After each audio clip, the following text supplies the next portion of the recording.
Hey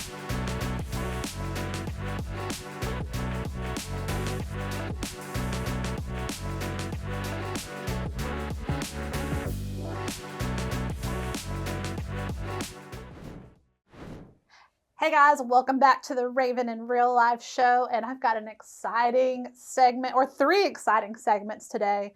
In Columbus, Georgia, we are getting ready and getting geared up for that mayor's race, and there have been 6 participants to enter.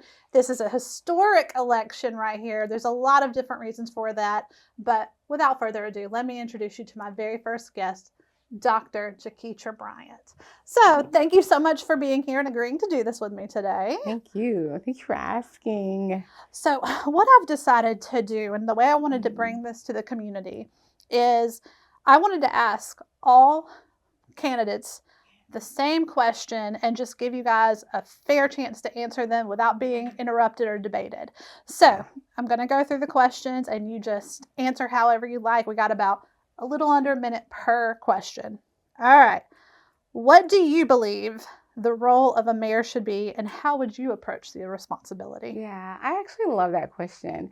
I actually see the mayor's role being very interconnected, and I have not seen it ran like that in this city.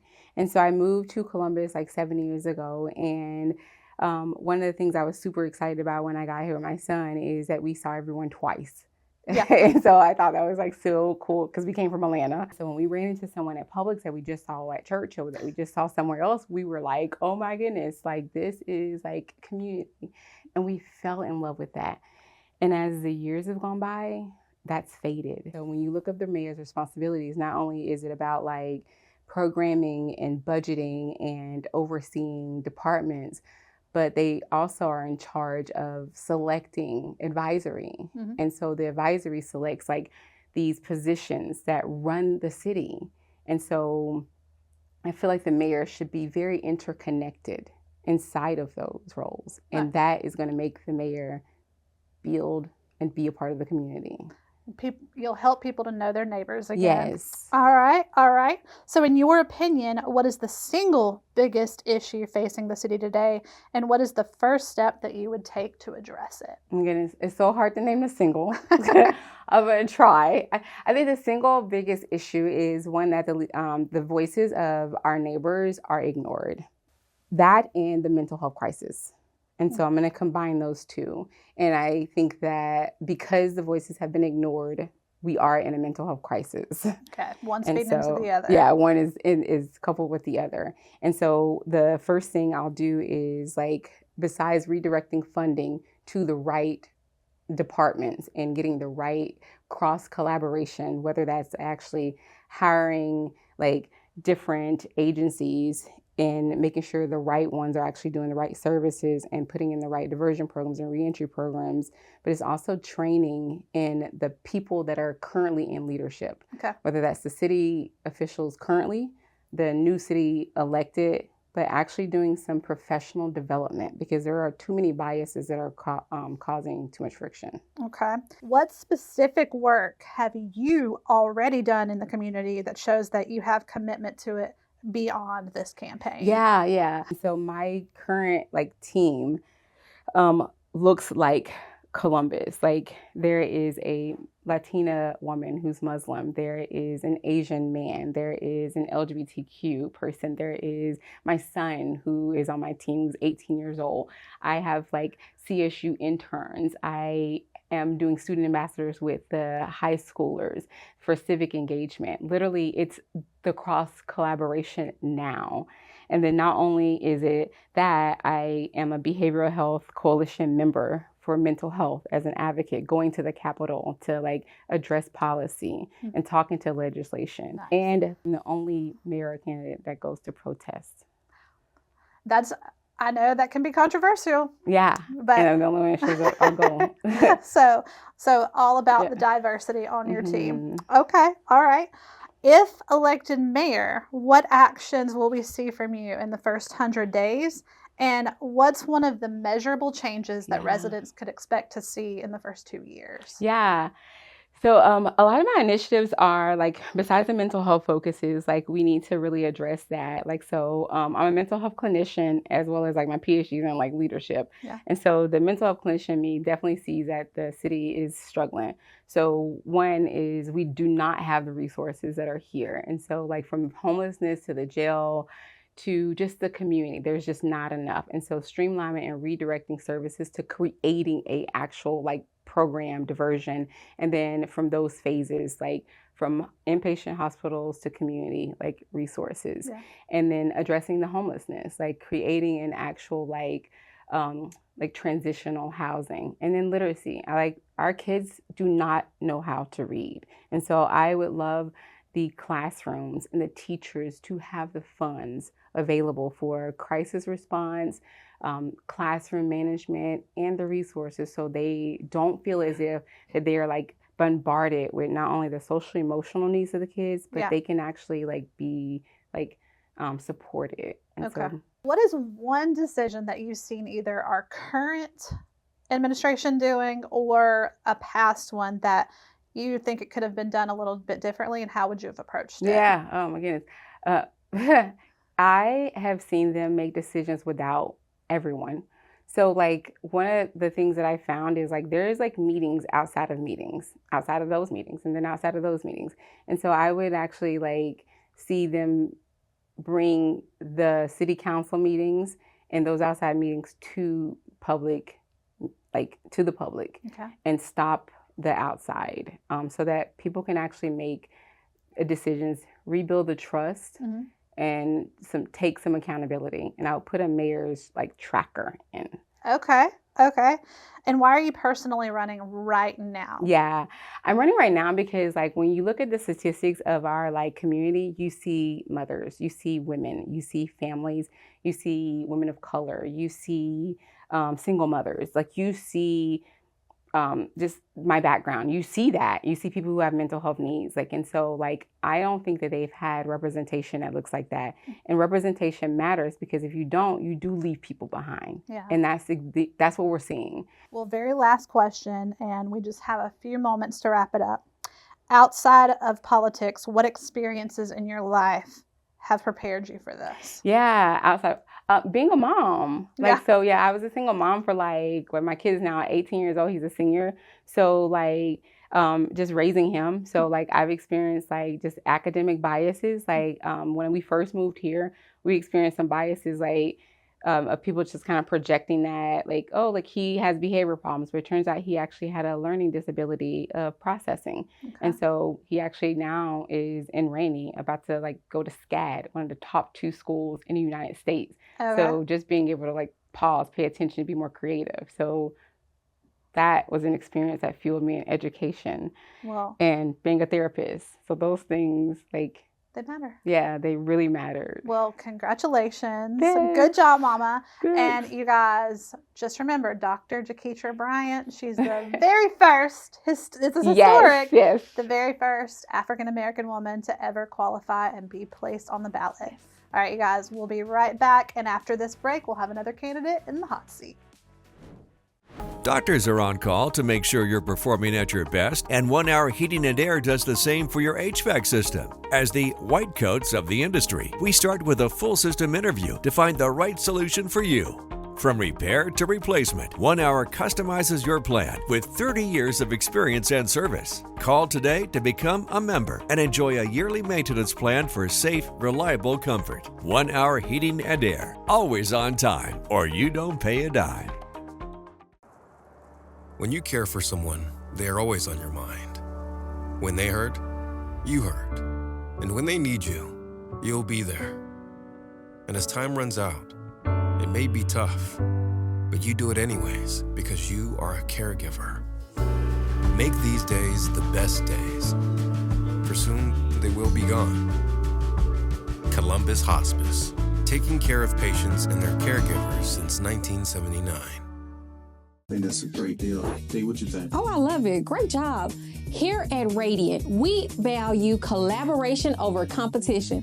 Team, I want to tell you, y'all did a great job on that deal. You need a company that offers you your best of your real estate journey. Come on over to Radiant Real Estate Services. Let's see how we can partner to make you your best at real estate.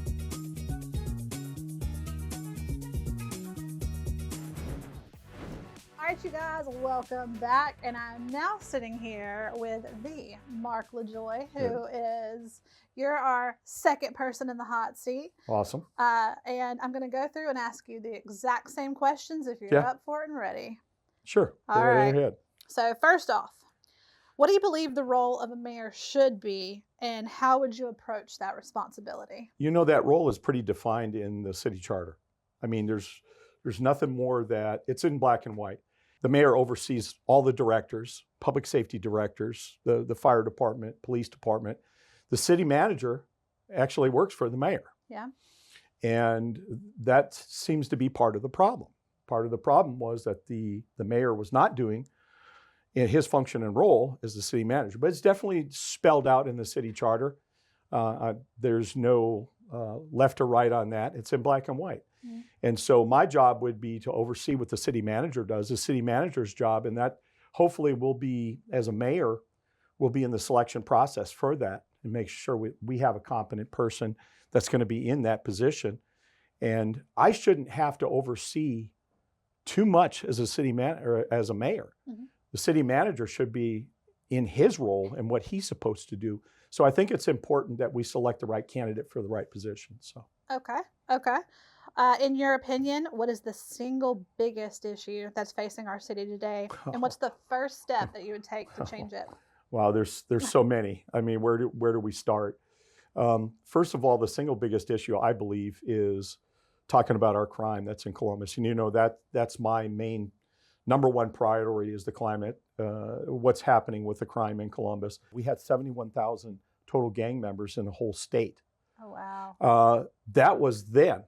2018's results have been updated, so it's 124,732 gang members. That's enough to fill Brave Stadium and then some. My creation is going to be the Crime Suppression Task Force, and there are several steps involved in that, but that's how we're going to solve that problem. That's our number one problem right now. And taxes is the second one. We want to attack property tax, business tax, and we have 9.5% sales tax here in Columbus. So my goal is to try to lower those taxes also. So they're sitting there taxed out the wazoo. Yeah. Well, where do you think that the taxes are going to be passed on to? Yeah. The consumer. Yeah. The person who either comes here and visits, where they got little Johnny Judy coming here to Fort Benning, or that they live here. I've watched this tax go up. I've been here since 1988, and it's crazy what we're paying. So those are some of my number 1 and 2 goals right off from the start. Okay. All right. Now, what work have you specifically already done in this community to show that your commitment is for this community and not just for this campaign? I was a police officer here for 14 years in Columbus, Georgia, and I worked in all various aspects of programs within the police department. But one of the ones that I thought was very beneficial, I was a program manager, or kind of like a probation officer, of the youth diversion program. We went into the elementary schools, and they seen the observation of the police there one-on-one. We got to read to kids in elementary schools, those types of things. But we also overseen the program, and the benefit of that program was that we had eyes-on observation for the families. We provided home visits and psychological, counseling and those types of things. So I thought it was very beneficial. I thought we got to save youth in the early stages. But I also went to the adult program, and the adult program was beneficial because we provided the same services. Plus, we had resume building, and we had job training and those types of things in classes. And it was very beneficial. As a matter of fact, one of the program participants I'm very proud of ended up becoming our fire marshal. Oh, wow. Yeah, and he was involved in just about everything you can imagine. And it was tough love. But, he came to me and he said, Mark, he said, I want to join the fire department. And I said, that's awesome. And what can I do for you? He said, just be a character witness for me and all that kind of stuff. And he did. He got a job in the fire department, excelled, went all the way up. And the other part of that was he came to me shortly after that, a couple of years, and he said, I want to go in the military. And I said, awesome. I said, what can I do for you? He said, just tell the recruiter, give me a good, good evaluation and everything. And he did. He became an officer, reached the rank of major, and he also went to Ranger School and all those things. I was so proud of that guy, but those are the types of successes that I want to build and capitalize on. Hopefully we can bring a program back like that again. Okay. If you are elected mayor, what actions will we see from you in your first 100 days? And then what could we expect to see after your first 2 years? Well, we're talking about the crime, all right? So we talked about the Crime Suppression Task Force. That is my number one goal right now, is to get that together. There will be a lot of coordination, a lot of effort with that.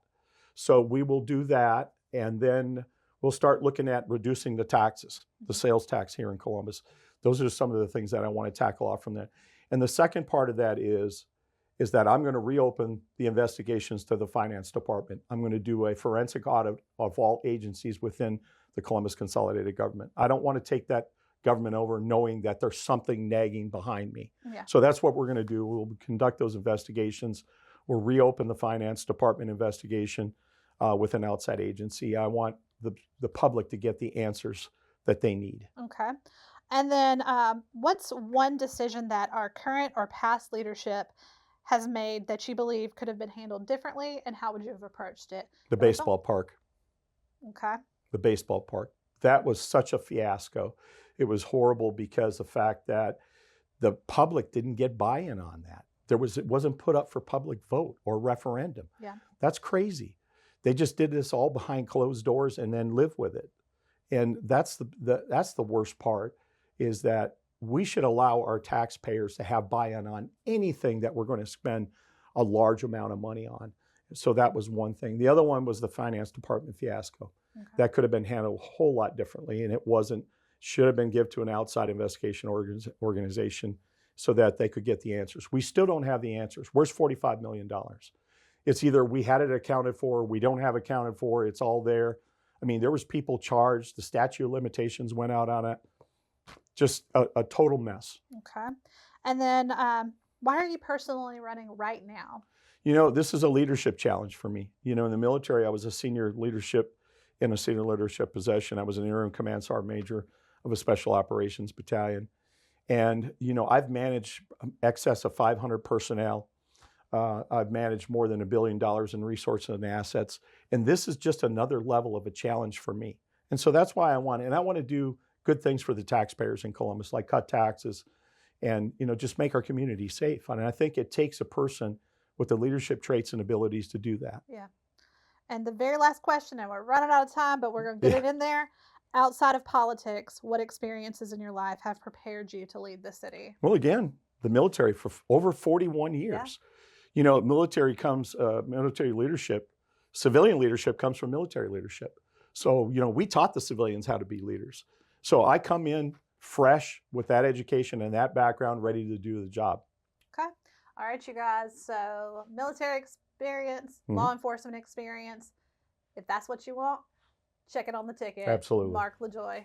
Thank you. Thank you so much. Appreciate you. Thank you. Up next, one more candidate. Be right back. Get it fast, get it right. Shirley Marie's Accounting. Call us today to get your taxes done. We're easy to find at 3776 Highway 80 in Phoenix City. Open year-round. Our friendly staff can help with all of your tax and accounting needs, including federal and state returns, payroll, and bookkeeping. Serving Phoenix City, Columbus, and surrounding areas for over 25 years. Shirley Marie's Accounting. Get it fast, get it right. Call us today. Score more savings at Piggly Wiggly. Hit the court running to our meat department with certified Angus beef and prairie fresh pork. Score big points with our huge selection of locally sourced products. All your favorites, from tasty snacks, fresh coffees, salsa, bakery goods, even locally grown produce. Then you'll steal the savings with our Pig Deals app to save big at the Pig. Make a slam dunk every time you shop at your local down home, down the street, Piggly Wiggly. Welcome back, everybody. Let's do this one more time. Same questions, but this time it is with Mr. Steve Kelly. So thank you for being here. Thank you for having me. I appreciate it. Thank you. Well, let's go ahead and start it off with the very first question. Okay. All right. What do you believe the role of the mayor should be, and how would you approach that responsibility? So the mayor's role is, so he's the CEO of the city. He is the one that actually sets the tone for the local government as a whole and for city council. So I think he plays a very vital role by setting the standards, but at the same time, he also needs to ensure that he's overlooking the department, or I'm sorry, looking over the departments as well. He needs to be, second checking and stuff like that. I really think that's what's going to be very important. Yeah. So, in your opinion, what is the single biggest issue facing Columbus today, and what's the first thing that you would do to address it? The biggest issue that we are facing, so I'm going to say the divides. I'm going to put that plural. So socioeconomic and political. So we have the entire South Side, and really I'm saying South Side, but really it's everything airport, thruway, and south. Yeah. We have all the stuff that we need to rebuild instead of sitting here and building more stuff. I cannot tell you how many times I've been driving. The roads are flooded when it rains. So we have poor drainage. We now know, we got that data center coming. We know that we have the water to make it happen. Yeah. But we don't necessarily have the capacity right now because we still have a lot of work to do. So one of the things that I want to look at is housing. Yeah. So what is truly affordable housing? Some people are saying it's $300,000. Some people are saying it's $200,000. Yeah. Really, affordable housing is more $150,000 to $200,000 for a lot of people, because you start looking at $300,000. How many people can afford it? Yeah, that's a lot of people don't know what some of the paychecks are looking like these Right. days. Okay, so what specific work have you done in this community that shows your commitment beyond just this campaign? I have been involved in different things here and there, but it hasn't been how it is now because I was active duty military. Yeah. There's a lot that we can't do or our time is already occupied. So a lot of the stuff people are doing in Columbus, I'm already doing on Fort Benning. Then I retired, started up my business and stuff. And, I was honest. I told people, I'm like, if you want to look at it this way, I was selfish. Yeah. So my youngest daughter is one of 6 children. Okay. This is the first child that I have had that I have been able to be there for her entire pregnancy, for the entire pregnancy. I got, and it was great. It really was. I got to do a gender reveal, baby shower, Okay. all the ultrasound stuff. But when she was born, she actually came home with me. Mm-hmm. My wife actually had to stay in the hospital for a couple of extra days. So my daughter's 2 days old, and she came home with me. I was like, are you sure?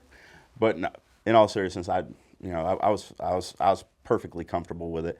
Yeah. It was just a little shocking. Yeah. So I have taken that time since then. So she was born in October of 2023, mm-hmm. and I took that time to help raise her and actually, spend time with her and be there. I haven't had that opportunity. Yeah. So that kind of pulled me back from, a lot in the community, mm-hmm. but I was still out there doing different events and stuff like that. And you're ready to just go boots on the ground? Absolutely. Now. All right. If elected mayor, what actions will we see from you in the first 100 days? And then what could we expect within your first 2 years? So within the first 100 days, and really within the first several days, I'm going to start this. So I want to do a comprehensive review of all of the executive level positions as well as the people that work under them. Okay. I want to ensure that we don't have duplicate roles, unnecessary redundancies. I also want to look at doing a full forensic audit on everything within our government. Okay. So we know that we get an audit once a year, but that's on a micro level. There's a lot of stuff that it can't catch. That's on a macro level. We need something that's on a micro level. We really need to put everything under a microscope. It really, we kind of need a full reset is the feeling that I'm at now with everything. So now as far as measurable, in the first 2 years, economic growth, that will be measurable for sure. Looking at trying to bring medium and large size companies here as well. Mm-hmm. So that's definitely going to be measurable. And then crime and public safety, which is my number one priority. I want to see us continue bringing crime down. Perfect. So. Well, I'm going to go rapid fire on these last two questions for you. Why are you personally running right now? I want to say if I don't do it, who will? Okay. But the reason I am running is because, as I said, I have a 2-year-old. She's growing up here. I see what's going on in our local government. I see what's going on in our communities, and we need change. We do. We need to work on closing these divides and these gaps. I know that I am able to achieve that. Yeah. And that's why I'm here. All right. And last question, outside of politics, what experiences in your life have prepared you to lead the city? So, 20 years in the military. Enough said. No, right. No, in all seriousness. So during my military career, I had the opportunity to do a lot of stuff that a lot of people don't. So I was actually an Abrams Master Gunner, and I worked at multiple different echelons. I did everything from overseeing logistical supply chains in excess of, $370 million. And that's start to finish of this. I mean, ordering, shipping, we're tracking all of it. I'm approving and actually validating this stuff. That's just one example. I can't even count how many soldiers. Right. And then as a small business owner as well. And I am glad that as I started getting further in my career, because at first I didn't have time really to do school, but as I got further along in my career, before I retired, I actually went to college, finally, successfully. Nice. I did my undergrad in business, and then I also received my MBA from Georgia Southern. Okay. So I've been able to apply that real world as well. Well, you guys, you heard it right here. So if you're looking for the person who is looking to bridge those gaps and close the divide. And shake things up. Got to. to. Steve Kelly. All right, you guys, when we come back, we'll have our final message. But first, check out these sponsors.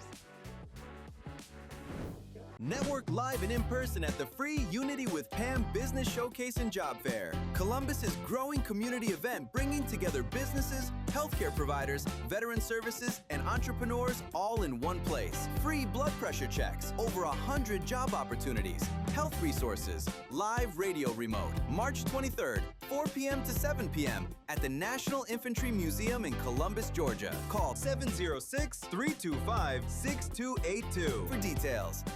Don't miss Columbus United's home opener, May 16th at the A.J. McClung Memorial Stadium. Season seats are only $100 for adults and $80 for youth, and includes a free Columbus United jersey, a $75 value. Visit ColumbusUnitedFC.com to purchase your tickets today.